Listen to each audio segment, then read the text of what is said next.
Hello friends. Last షార్ట్లో చెప్పినట్టు ఈరోజు నా సెకండ్ వీడియోతో వచ్చాను. Hello my dear team India పిల్లకాయలు, ఎలా ఉన్నారు? సూపర్ కింగ్ అన్న. ఈ న్యూ ఇయర్‌కి ఏం ప్లాన్ చేసినావు? అవును కింగ్ అన్న. అసలే మమ్మల్ని వదిలేసి మరీ లండన్ పోయావు. అక్కడే చెయ్యవు కదా. లేదులే రాగిల్లు, ఇండియాలోనే ఈసారి న్యూ ఇయర్ నైటు ఫుల్ పండగే. కింగు, ఈ న్యూ ఇయర్ కి మనం ఎంత చేసినా సంక్రాంతికి రాబోయే ఓడిఐ సిరీస్ లో ఇంతకు మించి ఉండాలి. అది నువ్వు కొత్తగా చెప్పాలా హిట్ మ్యాను.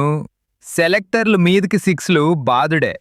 అదంతా తర్వాత. న్యూ ఇయర్ అంటే రైడ్స్ ఉండాలా, రైడ్స్ అంటే ఈ స్పైడీ ఉండాలా. ఏం విరాట్ అన్నా?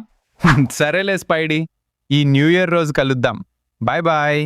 ఈ వీడియో నచ్చితే లైక్ చేయండి, మీ ఫ్రెండ్స్ కి షేర్ చేయండి. ఇలాంటి వీడియోస్ ఇంకా చూడాలి అంటే ఈ ఛానల్ కి సబ్స్క్రైబ్ చేయండి.